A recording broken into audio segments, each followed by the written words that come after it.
Welcome to Ear Biscuits, the podcast where two lifelong friends talk about life for a long time. I'm Link. And I'm Rhett. This week at the round table of dim lighting, we are going to be talking about your romantic mishaps. You answered our question that we put out there on the internet, which was, ever had a romantic plan completely fall apart, whether you planned it or someone planned it for you? We want to know your romantic mishap stories. So that we can laugh in your face, you know? Sometimes love goes sideways, Rhett. Hey, listen, it can go any way you want. That's your preference. You know what? I got a number of friends who they talk about their first date or like an early romantic encounter with the person that they've been with for like years, maybe decades now. And like the best stories are the ones that like start off sideways. Like you hate each other or something catches on fire or like, venereal disease. Spoiler alert, I haven't read any of these. I'm just saying, just a metaphorical venereal disease. Well, okay, something catches on fire. Oh. I look at the teaser. I can look at the titles of the things that we have to go through here. Yeah, you looked at the titles this time. I didn't, because I was working on something else. Now, what about super gonorrhea though?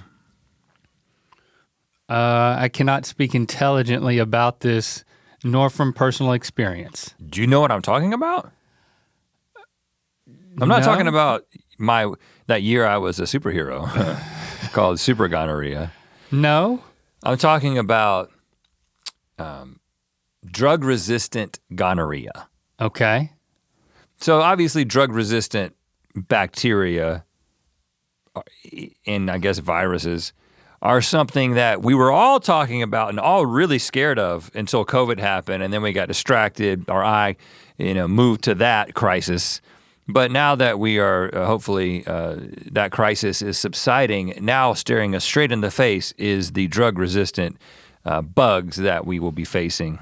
We are already facing millions of people dying of this already worldwide. Millions more will die soon. Now, but I'm monogamous. I mean, let's just make this about me. And super gonorrhea. No, I don't think it necessarily kills you, but from what I know of it. I mean, is it just if your gonorrhea legs are spread, that you can't treat it? Like your legs are spread in a Ralph's and you can get it? No, I think you got to get it from somebody else with super gonorrhea. Okay. So, but the point I'm making is that you said that some of the best stories or love stories start with things going sideways, and I'm just saying, I wonder if there's a super gonorrhea becomes a super awesome relationship. And I'm doubting if that's the case. Okay, that was the joke portion of my setup. Hey, safe sex, guys, all right? Safe. Wear a condom. You know what? Not two, though. Don't wear two. We know that we learned that from our sex timber.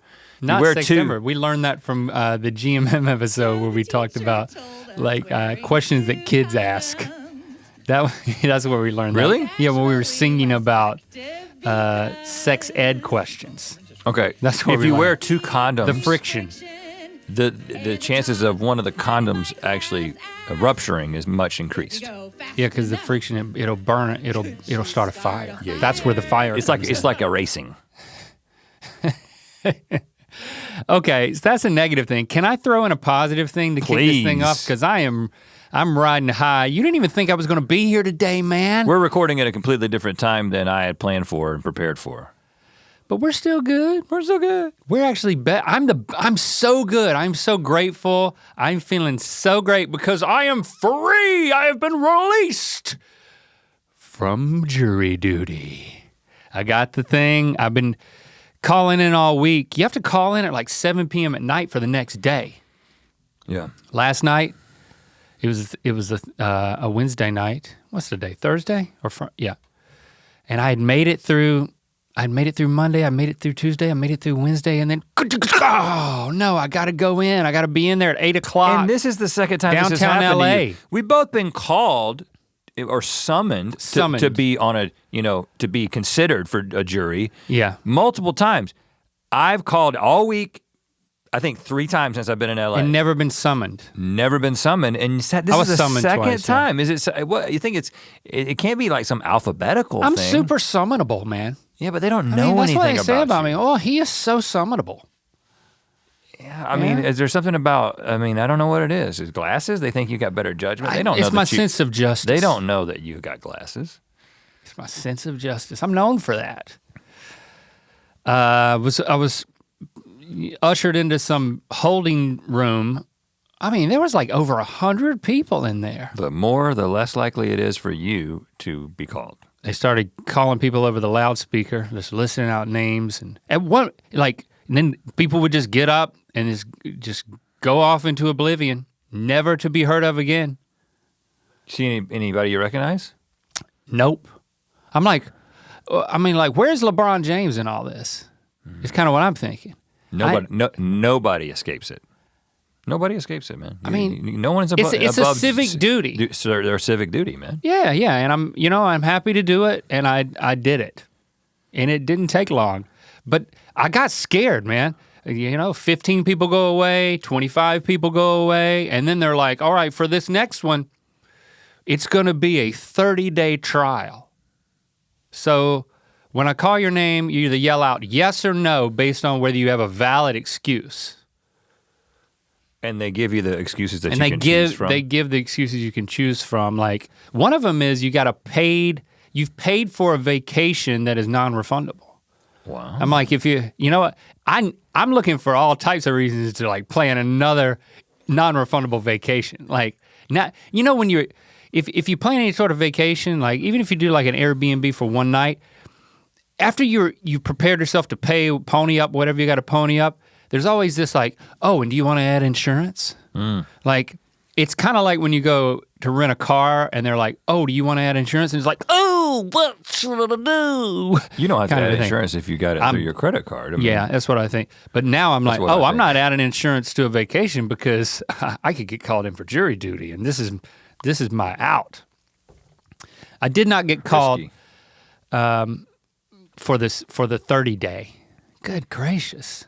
Because, and one of the excuses, valid excuses, is if you're self-employed. Self-employed, and so it's like a company, you put your company livelihood at risk, Right. And there's so much that we're doing here that like, I was prepared to give some sort of speech to like lawyers and judge that was like, Let me show you my important work that I do. There's lots, look at this hair. I think everyone in the proceedings will be totally distracted by this hair. Yeah, and plus, true. I got, I don't want to, I got all these people who just be sitting on their hands, It's like I'm kind of central to this stuff. I'm not trying to toot my own horn here. I think I could go a month without you, but it would shut down production. Everybody's just waiting for me to show back up again. But there were like maybe a few day trials. I was prepared to talk about that. Apparently, but then they kept calling, and they said a couple of Charleses. And let me tell you, every time they would say a name, boy, my pucker string would just tighten up. What did you think? I was nervous, man. It was as if I was on trial. First of all, I think everyone needs to perform their civic duty. I did. And I do think that at some point I was there for later in my life, I would actually like to be a part of this system. Right now, not a great time. I'm curious. Yeah. I want to be able to I want to be a juror before I die. But my question for you, or while I'm dying, that would be interesting. Is because I think that last thing I'd do. Like if I were in your shoes, and again, I haven't actually been called in. Every time I've made the phone call, don't have to come in. But if I found out the night before that I was gonna have to go, you're not summonable. I would have gone on YouTube and I would have like done some research about what I would say. Again, I want to be clear. I'm not saying I'm avoiding this forever. I'm just saying that right now, really inconvenient, throws a lot, even 3 days right now, throws a lot of, everything is planned here in so far advanced that I don't like to throw that wrench into the system here. But my assumption is that you did not do any sort of preparation. No, I was in that. complete denial that it was ever gonna happen until the moment it happened. Because you would have a much more And then when I woke up this morning, interesting I'd forgotten. story if you went there and you had to go to the next stage and answer questions. Because at that point, I was so close to that last time. And, there's a way to man. answer the questions that is honest, but still kind of throws them off your scent a little bit. If you're a longtime Ear Biscuits listener, you can go back in time to, I don't know when that was, back when I had to go to it was a different courthouse. I told that whole story. I don't even remember it. I'll go back and listen to it to know what happened to me. But they kept calling, they kept saying not other Charleses, and then it was like, we got there at 8 and it was like 11:30 by this time. They probably called 7 different groups, 7 different cases, and people just file out. Because that's the interesting part, from what I understand, is the next part where there's the case. I've experienced that. And then they start describing things and asking specific questions. Oh yeah, they interrogate you to see if they want to put you on the stand. Yeah. Not on the stand, in the jury box. Yeah. And then they move you. Suddenly you're defending yourself. That's what I've already talked about, man. Go back to the archives. Yeah. If you want to be interested. But you didn't have to get up on that. You didn't have to answer. She comes over the loudspeaker. No, and she just says, "Good news for all of you who are still sitting in here. You have performed your duty to completion for a year. You're free to go, and we're going to give you a slip on the way out. You can sign it at your leisure, but keep up with that thing because you're good for the next 12 months." They're saying if you get summoned, you have to present this. Well, it's proof. Why doesn't the system know? It's proof if the system tries to drag you in again. And let me tell you, when she made that announcement, everybody in there cheered. Like it felt like I'd been exonerated. Like everybody in there was just kind of looking at each other like, we did it. We're innocent. Well, the courthouse is kind of like a doctor's office. Even if there's nothing wrong with you, you feel like you're that close to justice being dispensed.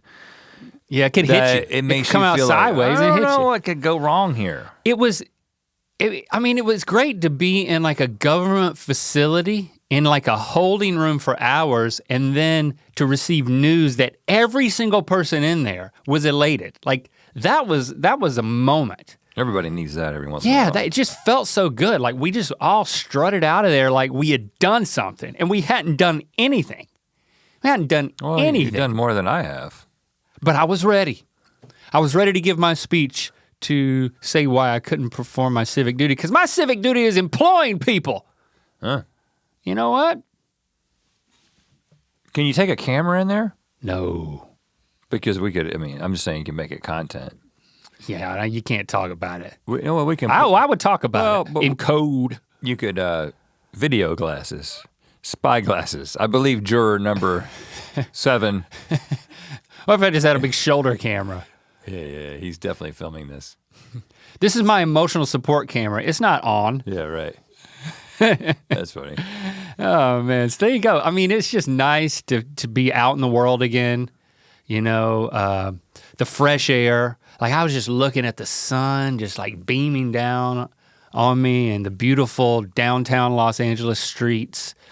And I was just, I got a new lease on life, man. Okay, well, let's ride that high into some romantic mishaps. But first, let's talk about the latest quarterly collectible from the Mythical Society. It is issue number 2 of our comic book series, Rhett and Link's Blood Oath. You know how we do. Every quarter, if you're a third-degree member of the Mythical Society, we create a physical good that is completely unique and totally exclusive to those Mythical Society members. You can be a monthly, quarterly, or annual subscriber. And there's so many other things with the Mythical Society. People talk about how they're like tired of us talking about it, but I just can't stop. It's just who says that? It's such a positive thing. Who says that? The people who aren't paying for it and wish they could get it for free, but it's worth paying for, especially when it's like we put our heart and soul and creativity and collaboration with fan tunes into the second edition of this comic book, which features Jade and Barbara, our favorite dogs. Yep. Well, oh, Is Sean now your favorite dog? I mean, Jasper's giving Jade a run for her money, but it'll never happen. I don't know if Sean keeps up his antics. I don't believe that he can replace Barbara. Is he still biting people? He bit Shepard's girlfriend. Is she okay? Yeah, he like bit her jeans. Yeah. Hey, it hurt when he bit me through my sweat britches. So go to Mythical Society, sign up for 3rd Degree Quarterly or Annual by the end of March. Am I right? In order to be able to qualify to get that comic book. It's a collector's item.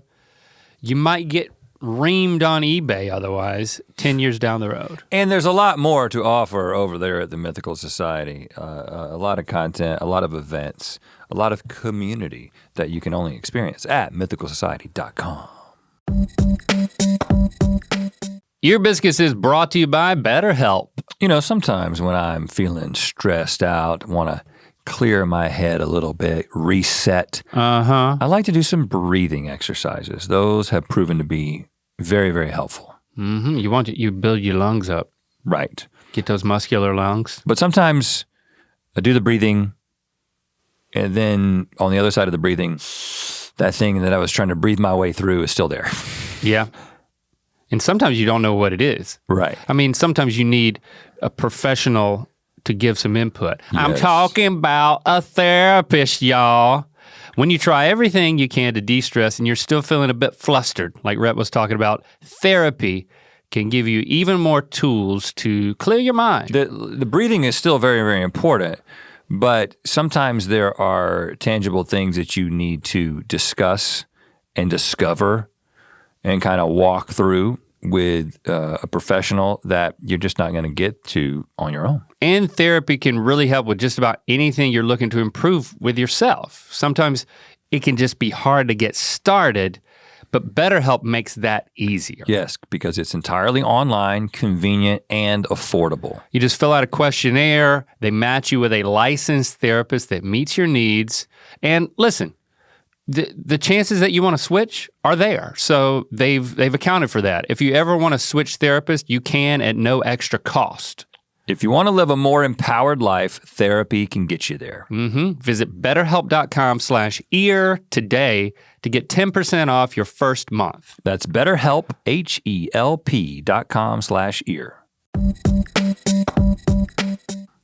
Let's get to some emails. Of course, you can always call us and voicemails at 1-888 Earpod 1. Did I say 4 8s? You know what I mean.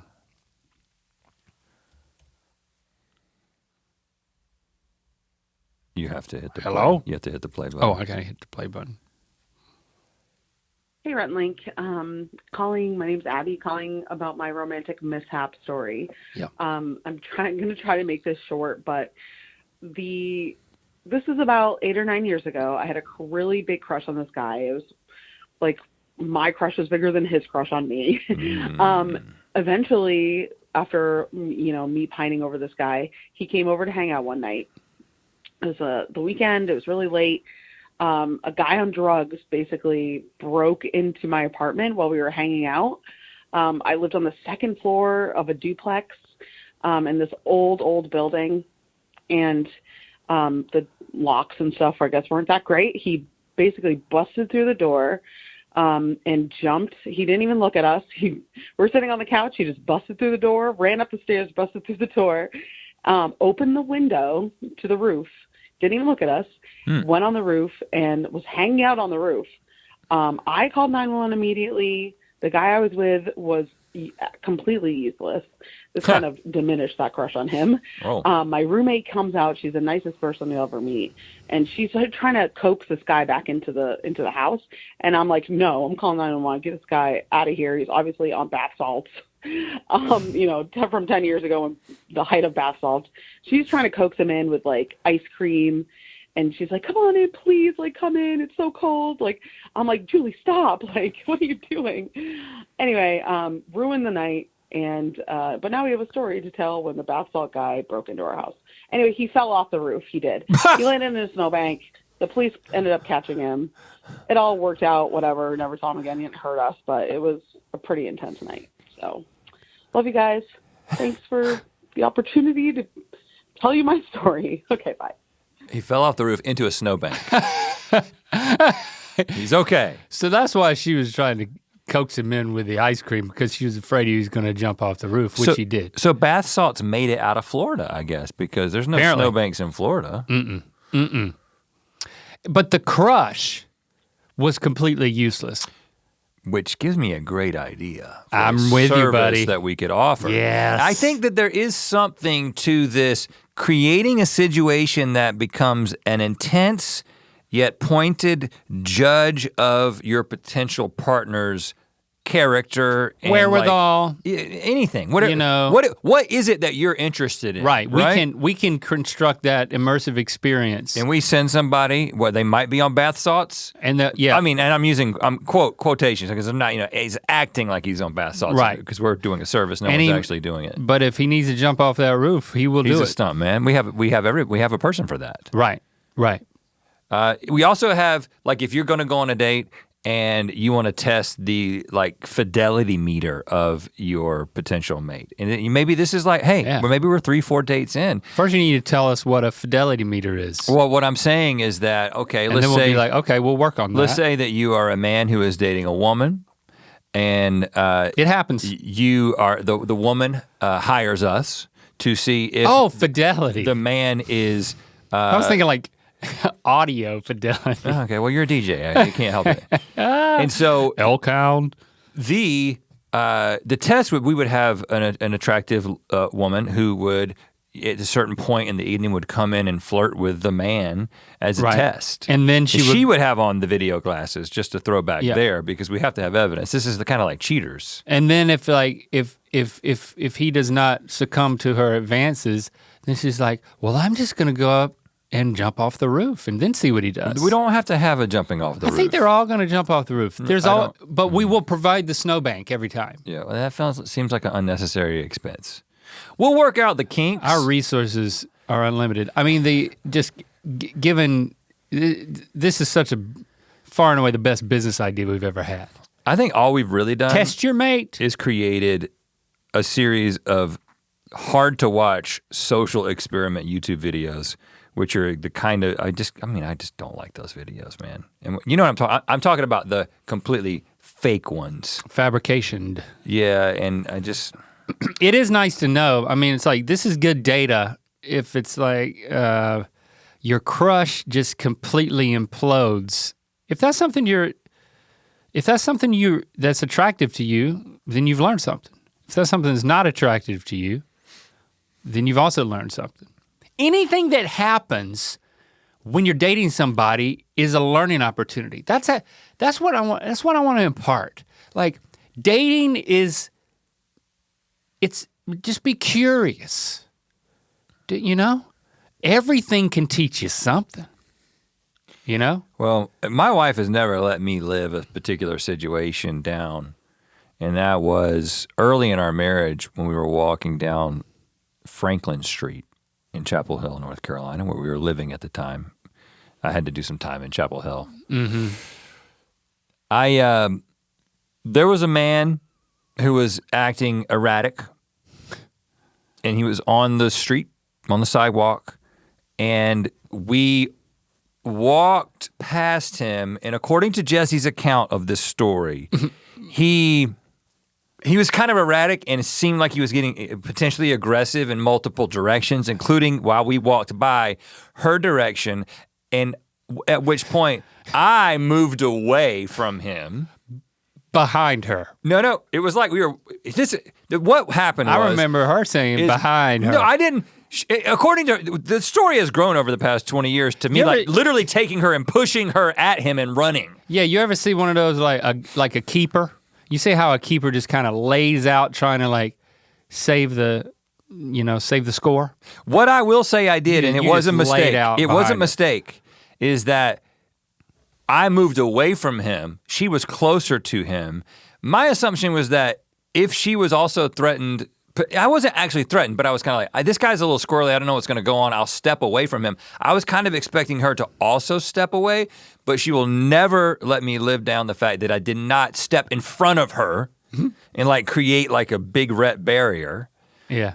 And I'm sorry. That's your fail. There is. What did she learn? She learned that I guess every single time we're walking on a sidewalk, every man for himself. Any woman. kind of character that seems to be exhibiting abnormal behavior that might lead to an incident, which happens quite often in Los Angeles. She is like her radar is up now. Has to be now. She's not worried about being hurt by someone. She's worried about, are you going to do the thing that you did 20 years ago? Yeah. And so now, boy, you ought to see the way I can box out at this point. I mean, it doesn't even have to, there could be absolutely nothing about the person's behavior, and I'll put a full butt into them just to kind of create a barrier between them and my wife, you know? Just full box out position. Could just be like an old woman ready to cross the street. I'm not helping her cross the street. I'm keeping her away from my wife. Erratic old woman. My romantic fail, I'm sure there's been many, but the one that comes to mind right now is, it was pre-pandemic, but it might have been 2019 when I took Christy on a Valentine's date. We went to Malibu, and I'm sure I talked about it on here, and I probably made it seem like it was a success. I can't remember how I couched it. Oh gosh. But now I feel like do that? it was kind of, I would never do that, would I? I'd found those tapes where we were like, the cassette tapes where the long distance walkie-talkie where we would send cassette tapes back and forth and we keep adding to it. And then when I played it, I surprised her that I'd found them because they were lost for years. Yeah. And I revealed the surprise by just playing the first tape for her. And after a few minutes, it was just like, what I thought would be this sweet romantic thing was just kind of like, it was so cringy that we just couldn't, it's like we couldn't keep listening to all of it. Who was cringier? We were both pretty cringy. Like our accents were like, it was like we were just children. I mean, we learned a lot. It was like, wow, it's just like, we are not the same people we were. But I just remember it just wasn't, it wasn't enticing. It definitely didn't lead to a makeout session. I see that, I can see that. But then we went through the drive-through, not a drive-through. We went through the exit and there were so many cars leaving this place. There was somebody beside us in a drive-through, and we were beside them, and then they were having some hanky-panky in the car. Oh. Like there was like some hand hanky-panky happening. Hand jobs? I believe it was like that, yeah. Whoa. It was how'd you know that? You peering in. You gotta really peer in. It was to broad see that. daylight, and I was looking at their faces. This is a low car? It was like a Mini Cooper? No, I wasn't able to look. All I could see was like shoulders and heads. You can tell what people are doing with their hands by looking at their shoulders and heads? Given her reaction, I could definitely tell. That's a service we also offer. Something was definitely going on that wasn't happening in my car. At Roof Jumpers, we also offer the service of being able to go through a parking lot and tell what is happening by looking at people's heads and shoulders. There's nothing worse than being on what you hope to be like a romantic date. And Valentine's Day is built up so much, and you're in your car cringing about like your accents from college, and you look over next to you and they're like in full pleasure mode. And you know, it's like, it's just kind of dejecting. And you're thinking back on a time when you weren't even kissing because you were so conservative. Yeah. Yeah, like, that sucks, man. I was like, I'll have what they're having. This is a great segue into number 11, Link. Oh, number 11? Yeah, right, yeah, because I did a little pre-screening. We don't always do that, but had the time today because you were at jury duty. So now I can do cool segues. Right. Hey, Rhett and Link, Mythical crew. My name is Mandy. I'm from Seattle, big fan. Anyways, I'm calling to share a story about a romantic mishap. So buckle up. Okay, so I was a senior in high school at the time, and I was finally dating the guy that I had a crush on since middle school, thank God. And for the sake of the story, we'll just call him Peter. We're not together now. We were together for 5 years, and it was our first Valentine's Day together. So we went out, we saw a movie pretty early in the afternoon, and we had some time to kill before our dinner reservation. Matinee. So we opted to go down by the river in town and watch the sunset before heading to the restaurant. We did watch the sunset, but we also got a little, frisky, I guess. Nothing too crazy. We were making out. Our clothes stayed on. Anyways, I guess we kind of lost track of the time, and the sun was definitely down, as in it was pitch black outside. So we were making out in the back of his car, and all of a sudden we see a huge blinding light aimed directly at us through the windshield. And in my head, I'm like, okay, we're being abducted. By an alien? Nothing else to go off of since we couldn't see. Then we hear a loud knock on the door, and it's a freaking police officer. And he tells us to get out, and he accuses us of doing more than just making out, which clearly was not the case since we were fully clothed and all that. He was super rude and demanded to see our IDs. And then that was when I realized I had left mine at home, which he really didn't like. And then he was saying, do your parents know you're here? Maybe I should give them a call, which really just pissed me off because we were clearly not doing anything else. So Peter explains that we're killing time before the reservation, and he lets us go. Unfortunately, I spent the rest of the night almost crying because I was so shaken up. And unfortunately, Peter spent the rest of the night laughing at me, almost crying. So it was really rough. We had better Valentine's Days after that. I guess it was the cop's job for that Valentine's Day to make sure people weren't doing the dirty next to the boat launch. But yeah, that's my story. Love you guys. What's wrong with doing the dirty next to the boat launch? Especially if you're in a car. I don't know. I think we should have designated places for this. This is an interesting question about what is the motivation. Is there an actual, okay, yeah, you can't go to Disneyland and be, porking in the parking lot. You know what I'm saying? You can't do that. Okay. There have to be some standards. But if you've got a van and you can't see into it, I think you should be able to do whatever you want to in your van. Right. When we were young, we used to, I think you were with me a few times when we would, around the country where we lived, there were a number of college students who would roll out somewhere into a field and hump in their car, and we would find them. We would find them. And we would find them, and not because we were looking for them. I do remember once you found them, we were looking for them after that. Most of the time it was can we from a distance see something that, you want to see? Usually the windows were too fogged up or whatever. But there was a couple of spots where it was reliably people would come. Yeah. I remember one time, I don't know if you were with us this time, I seem to remember that it was that field. Now there's the second 18 holes of Keith Hills are over there, but it was kind of near Ben's house.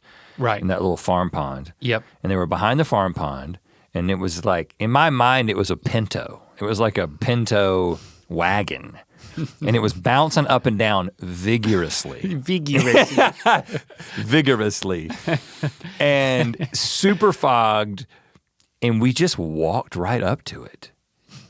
Just dumb little 12-year-olds, man. Just we're gonna walk right up to this.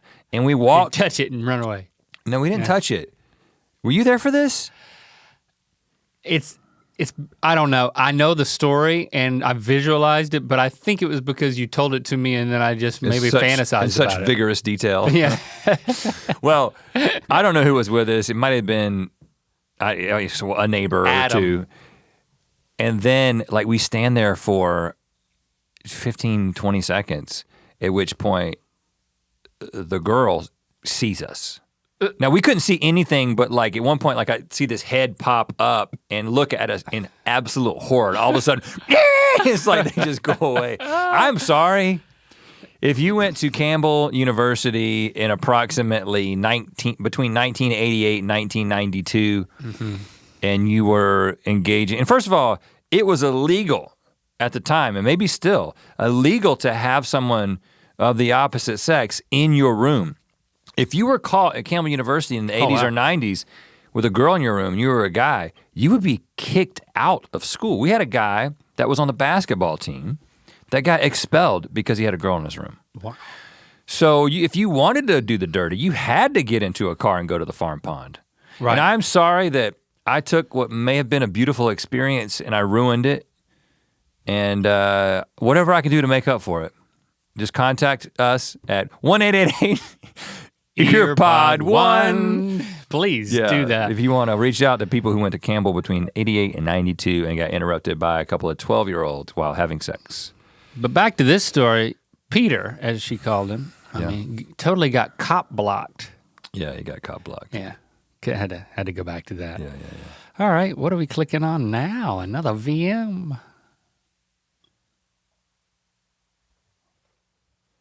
I forget I have to do this.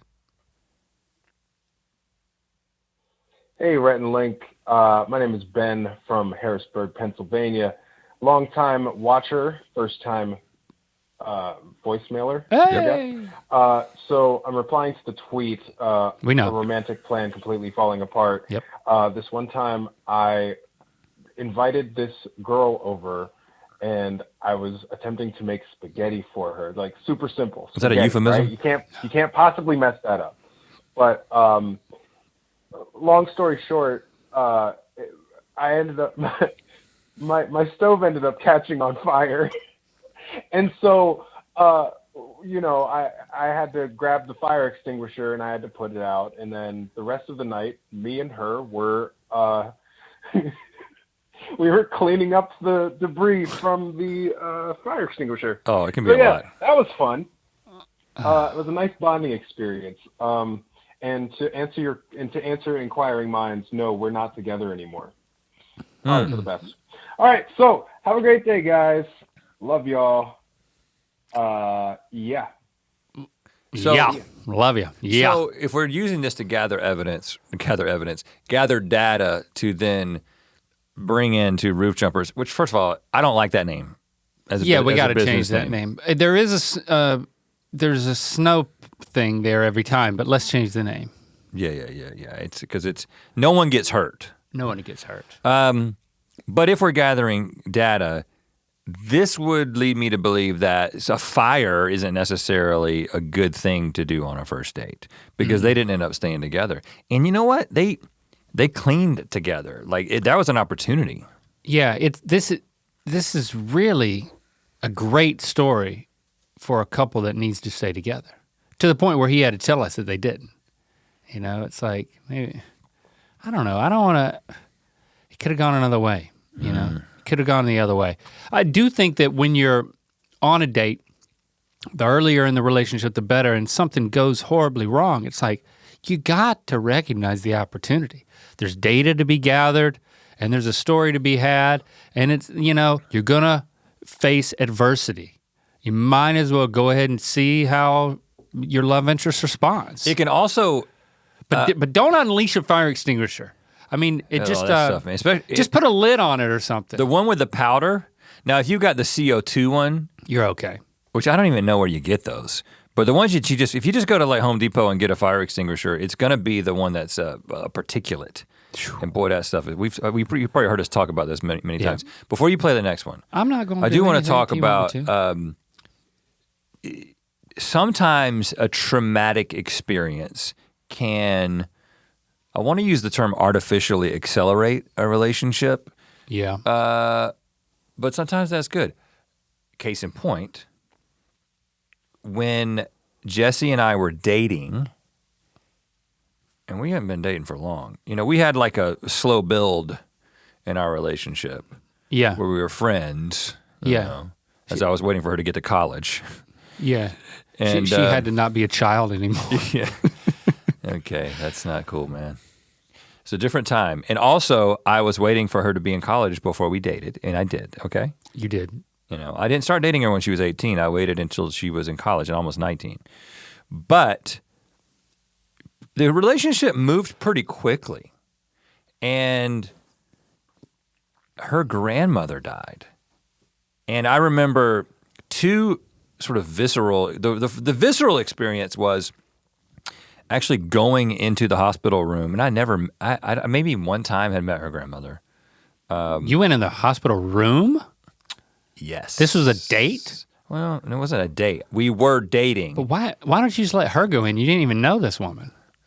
Well, because I mean, it was getting pretty serious. Emotional support is the correct answer, and there you go. But it was I guess one of that's those. what you're getting at. It's actually one of the images in my mind. I don't like hospitals, and I always get, I have health anxiety, and I just don't like being in the space.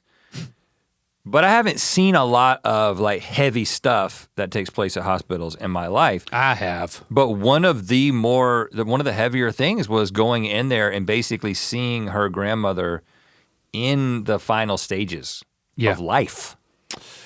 And like unconscious too at the time. But it was like a little bit traumatic, and we experienced it together. And then days later, her grandmother dies. There's the funeral. And it was after the funeral, I was like sitting on the couch at her house where I ended up unplanned. And this is not, I tend to be pretty spontaneous about life, and I'm very flexible in general. But when it comes to things like when I'm going to say I love you or when I'm going to do this, I tend to be a little bit more buttoned up and planned. And I had not planned on saying I love you, and I ended up telling her that I loved her. Really? And it was because her grandmother died and because we experienced that thing together. Now, in our case, it worked out great. We've been married for 20-something years.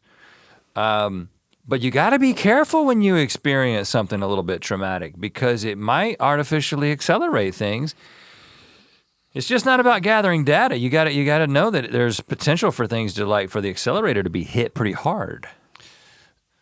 Well, when Christy and I started dating, we hadn't been dating long when I broke my pelvis and had that the whole concussion story. Yeah. And so I remember that my mom was so, we were in the mountains, we were like hours away, and my mom was so concerned, and she was like talking to Christy on the phone, like they were commiserating. And then once I came back, I stayed at the apartment. I didn't go home with my mama. And so Christy was coming by checking on me and giving my mom updates, just kind of instead of my mom trying to figure everything out just by what I was telling her when she would come visit, it kind of gave her another point to, Christy comforted my mom and of course me in that time when I broke my ass. And that was definitely formative, the fact that you got somebody caring for you, actively, physically. And because she was in that, it wasn't Christy, because we haven't showed this yet, and I think we may at some point on the Society, but one of the tapes that we found was me impromptuing a song about you having busted your ass, having broken your pelvis. I don't think Christy was there for that, but she was there for some of the other footage. She's in some of that footage. She might have been there for some of that, but around that same time, definitely she was in that. Yeah, she was in that footage that I unearthed. The other thing is, we were pretty serious, but then, I went away for the summer. Yeah, a junior year. No, was it sophomore year? Yeah, sophomore year, summer after sophomore year. We had been dating that whole year, so that summer we were apart, and I had to fly back because my mom's dad, that papa, passed away in 1998. And Christy, we were spending the summer apart, and it was difficult for us. But we were ready for me to be away for 10 weeks and for us just to communicate that way. It's when we were doing the walkie-talkie that I was talking about earlier. Mm-hmm. But I came home to see my grandfather in his last day. I made it home before he passed away, and then he passed away, and she showed up and she spent the day with me, and then the next day she went to the funeral with me. And you were out of town, all of my friends were gone. And that was a very formative time, for us. Of course, I still didn't say I love you because I had this idea that I don't say I love you until I'm getting engaged. Of course, like everybody. but going, it still worked out. But that was a big deal for us. And honestly, going to weddings, with somebody that you're dating. I think it's just that. I think that's more of a danger. Like you have this to cautionary calculate tale a lot of like things. when tragedy hits. I actually think that's pretty good. But like when going to a wedding, I think that's where we need to have more of a cautionary tale because you can get this love bug, right? Yeah. You know, you got bridesmaids and groomsmen getting all enamored. And I'm not saying there's anything wrong with it. Hammered and enamored. I'm just saying that's a recipe there's an awareness for disaster. There just needs to be an awareness. If you're the kind of person that you're like, actually, I'm kind of trying, like I'm warm to the idea of getting married and I'm trying to warm this person up to the idea of getting married, I don't think that it's manipulative to invite them to a friend's wedding or to go to a friend's wedding with them. But it could work in your favor if that's what you're after. I just think you have to, and then if you're like, actually, I am committed to not fully committing to this relationship, and I don't want to get married. Well, don't go to a wedding. Make together. other plans that weekend. You know what I mean? You know what I'm saying? Yeah. Let's read a tweet. Oh, read it. Because that's also a thing that we can do. Read it and weep. This is from Invader Diz. Dizzy Wizard 101. Dizzy Wizard. I think this is supposed to be... Easy a Dizzy Wizard. I think it's supposed to be my wife and I, not why wife and I, because there's a whole different question. All right. My wife and I went miniature golfing with a group of friends where I planned to propose to her. One of the holes had a beautiful waterfall feature. Now let's just, okay. Lots of holes. So flowing water. Sexy. Instead of finding a waterfall in nature, the waterfall at the putt-putt place was gonna do the trick. Oh yeah. So you kind of set yourself up for what happened next, and there were friends there. Yeah. At the moment I hit my knee, a friend missed a putt and threw his club against the fence, yelling and cursing. But it does say my wife and I. So apparently, that now Yeah, that's not a romantic scenario. Now this whole idea of popping the question and making plans, this to me, it happened at the right time. It happened at the appointed time. It was a bad plan. But it was a bad place. It was a bad plan. Sorry, Dizzy Wizard. You're a little bit dizzy here. If you had to do your proposal over again, would you have rigged it to where there was somebody there taking photos of it? Well, that's a great question, considering that is such a part of the culture now, but it was not a part of the culture in 99 or 2000. I'm against this. You can take a photo afterward, like a selfie, but like, I don't know. I just think, I think it's weird. That's a good question because I think what I would do, now we've kind of told our proposal stories before. Right. There was nobody present in mine. It was just the two of us going from place to place to place and then ending up at the place that we had actually first talked and then asking the question. I think it was a great plan. I think it worked very well. Yeah, if there was a dude in the bushes though. But if I were to be planning a proposal now in the year 2023, which I'm not, I think it might involve some sort of, not public aspect. I would like never. long lens paparazzi photo type thing. I mean, there's a type of personality that does a proposal at a baseball game. Do you know what I mean? On the Jumbotron? Like, if there's a spectrum of people, and at one end of the spectrum is someone who would ask someone to marry them on a Jumbotron, whatever the opposite end of that spectrum is, that's where I sit. No. I do not want to be on the Jumbotron. I don't even want to be on the Jumbotron if I'm just eating popcorn.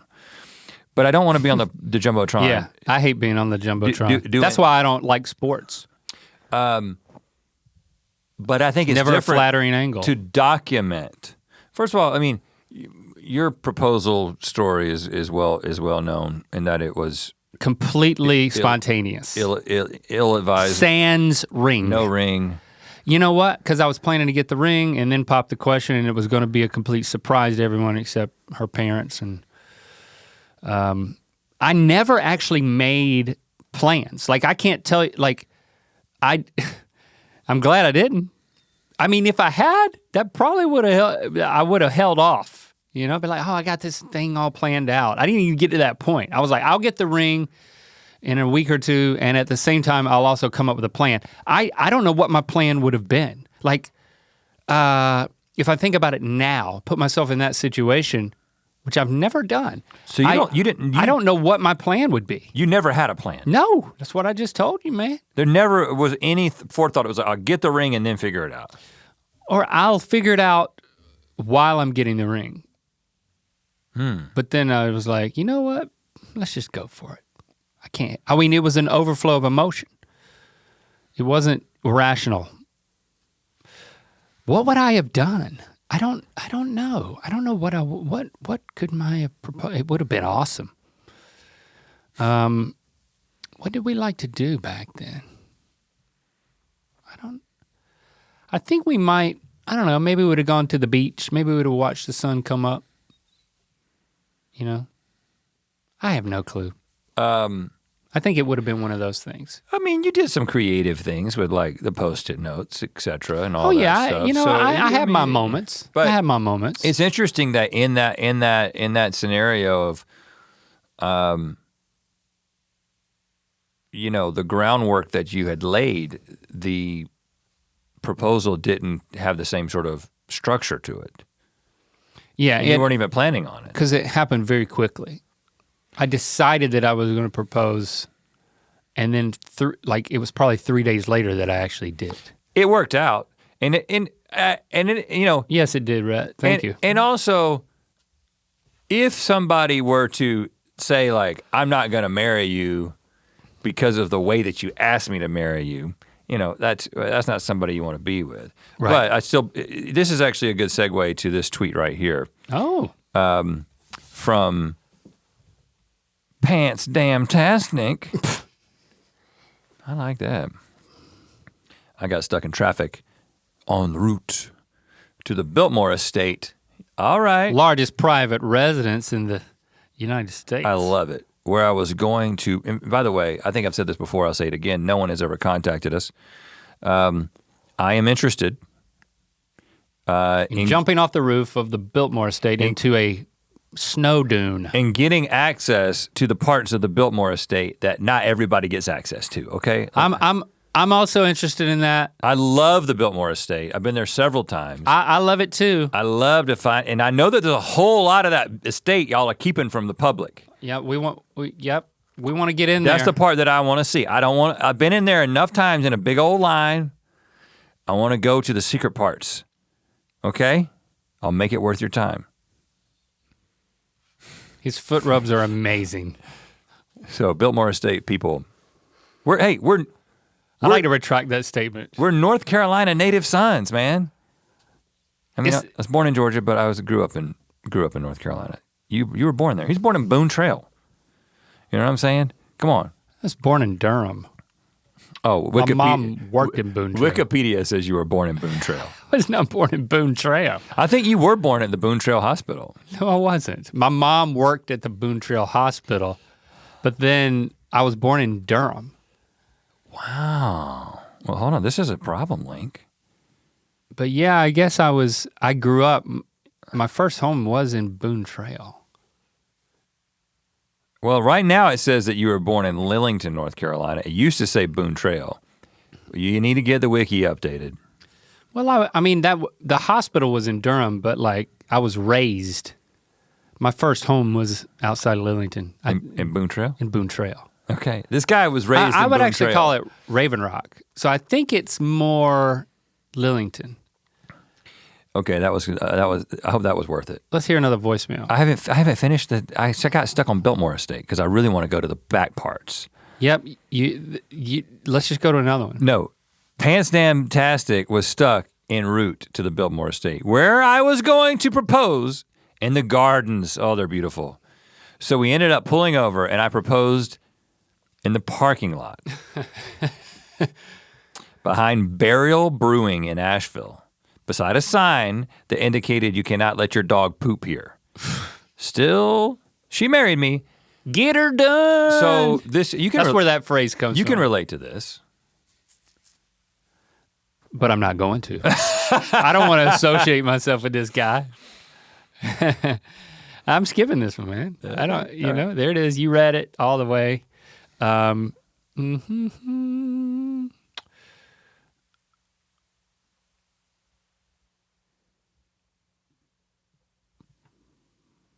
Hey, Rhett and Link, I just saw your tweet about romantic mishaps, and I immediately thought of this one time I was in college dating this guy, thought he was the love of my life. He was finally getting ready to meet my parents. They came from Pennsylvania to the state I was going to college in, basically just to meet him. And he played football at the neighboring school that I was at. And I'm really excited. I did my hair. I did my makeup. I got ready. At this point, I was 18 years old, head over heels for this guy. And I'm scrolling on Twitter, listening to music, just waiting for his football game to get over on Saturday because he was coming over that night and we were doing brunch with my parents. Brunch. As I'm scrolling on Twitter, there's a viral tweet going around of a football player jumping up into the stands, giving his girlfriend a really cute handshake and basically wishing him luck for that game. I thought it was really, really cute. I even think I favorited the video. The girlfriend had tweeted it. Lo and behold, it was him. It was the guy I was dating at the time's girlfriend, and I was really, really upset. He lived an hour away the next town over, and so I still made him come. I made him waste all of his gas, and as soon as he got there, I basically told him to turn around, and I was really upset about it for a really long time. But yeah, I immediately thought of that romantic mishap, just being so excited and that happening. So that's it. That's me. That's my life. Have a good one. That's your life? That's what your life is like? Well, it's a piece of her life. You know what? I just want to celebrate that you kept your power. You said, you know what? You're going to come up here. Yeah, come on to the brunch. Get out of the car, smack. I hope there was like a slap involved. It didn't sound like there was. There was like a situational slap. You burned your gas. Ha! Now turn around, put your tail between your legs, and give your girlfriend that secret handshake that everybody's tweeting about. Well, that would have been the perfect thing, to do the handshake. Like to memorize in the hour. Oh, yeah. In the hour that it took him to get there, to memorize the handshake so that as he shows up, you just go right into it. And he's like, oh, shit. There's something sad about it, though. It's like, okay, the whole time he's coming up, you're watching the video. Well, this has become a phenomenon, not handshake cheaters, which is a different thing. Football players going into the stands? Not that specifically, but basically Handshakes? being found out via viral video. So a number of these, it happens all the time. It's usually at sporting events. Cheaters with public displays of affection. Yeah, on the Jumbotron. So there was one, I don't know if it was a World Cup thing recently. And the guy, listen, first of all, I'm glad the guy got caught. I'm glad that the cheater was caught. But he totally outed himself because he's sitting there like doing something with his girl or his side girl, and he sees himself on the Jumbotron and like immediately like gets nervous and like plays it off and tries to look, and everybody knows exactly what he was doing. If he had just like not played it off, he would have never gone viral. It would have just been something that happens at a sporting event and just the people there, you know what I'm saying? He made himself go viral, and so then he gets caught. Again, I'm glad he got There caught. was probably somebody in the stands who knew him. Maybe, and you would have don't know. reported that. But this has become a phenomenon in which through some sort of viral situation, that's how you get caught. Well, shoot. This one's very specific. Well, now I love Jumbotrons. I think this is they're being used for good. You think that before it was bad? That's what I said earlier in this conversation. Yeah, I didn't like them. You think there's something morally wrong with them? No. Making people's faces that big? What? Yeah, I said it's never a good angle. Yeah, nobody's I'm a face part should of be this that podcast. You should listen to me occasionally. Well, I'm trying to get you to make the moral argument for it. Oh no, I didn't have a moral argument. What do you want me to click on now? You could just click on number 9.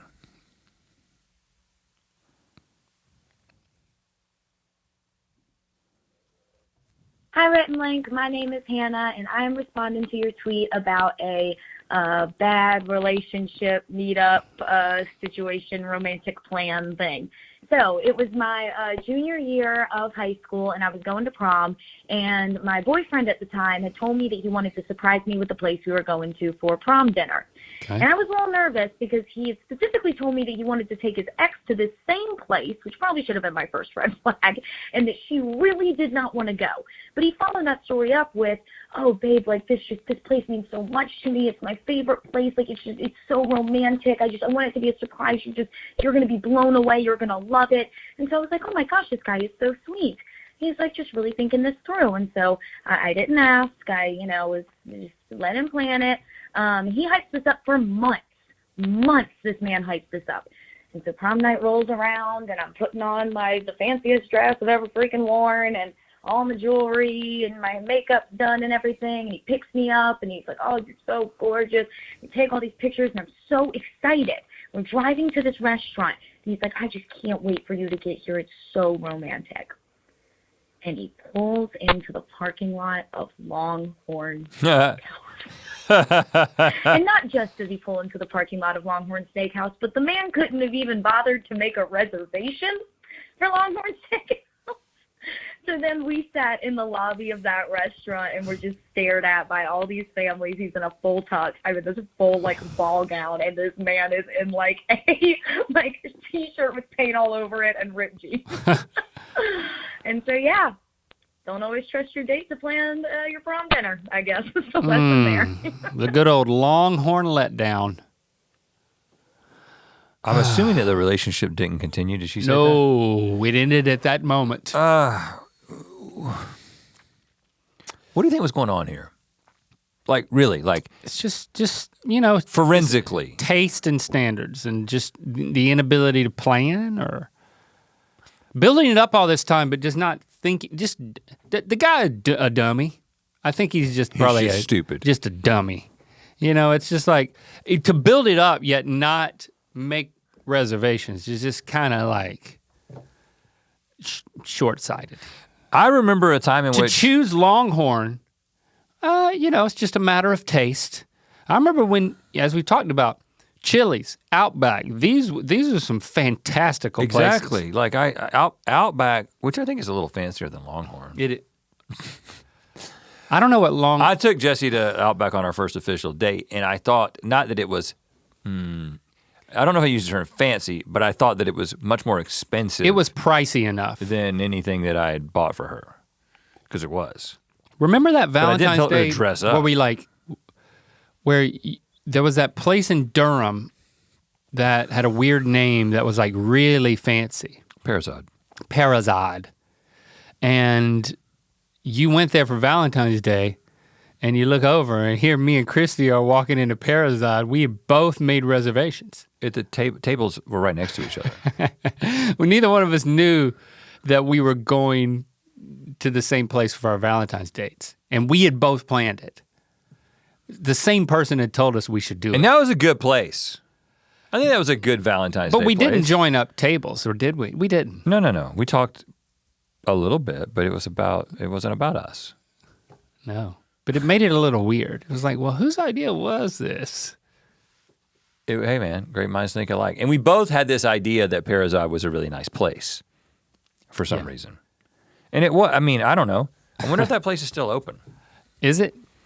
I want to look at it and see how I would interact with this place at this point. And just spoiler alert, we are so spoiled. We like to eat at nice places. Okay. Yeah, it's still around. Is it? What's the reviews? Well, first of all, on Google, it's 4.5 with 810 reviews. Good. So we're not spoiled. $3 signs, and you can only get 4. The description is upscale locavore. Locavore. Is that a word that I don't understand? I think it's people who like to eat locally.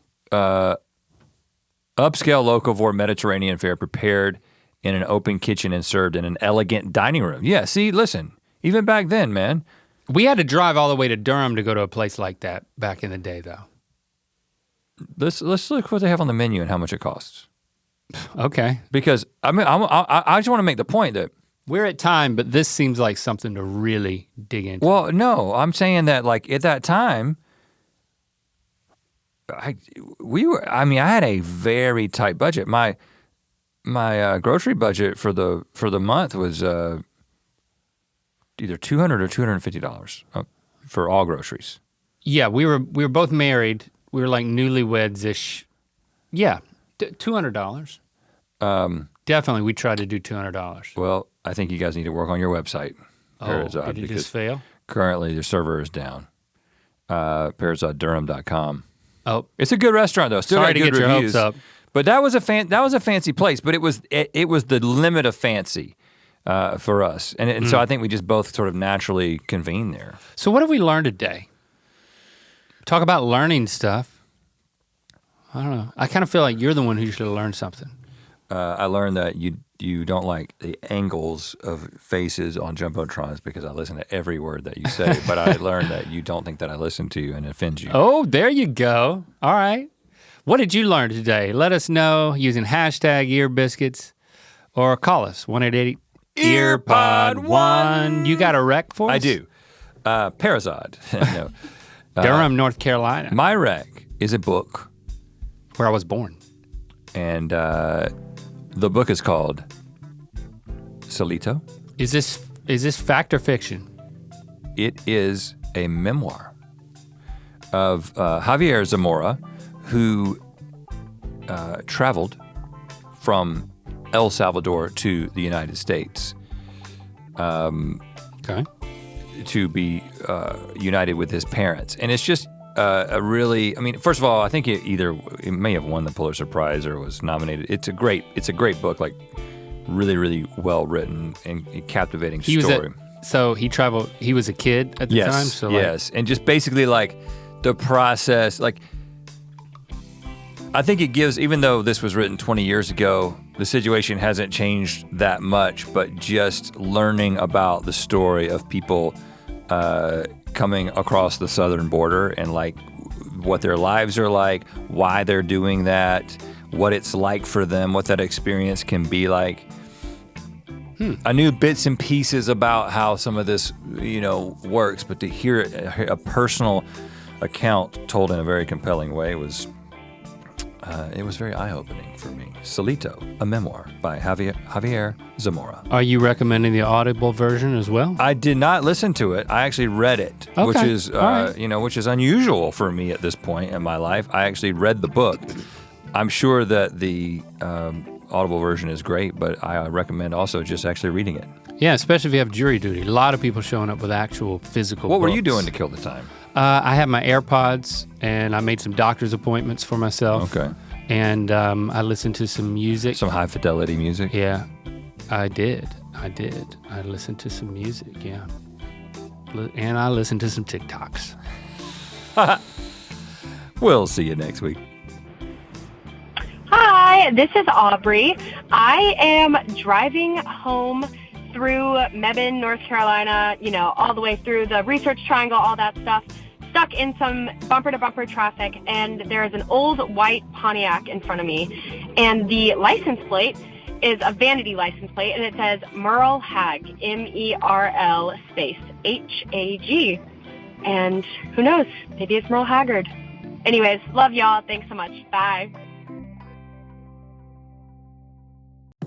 To watch more Ear Biscuits, click on the playlist on the right. To watch the previous episode of Ear Biscuits, click on the playlist to the left. And don't forget to click on the circular icon to subscribe. If you prefer to listen to this podcast, it's available on all your favorite podcast platforms. Thanks for being your mythical best.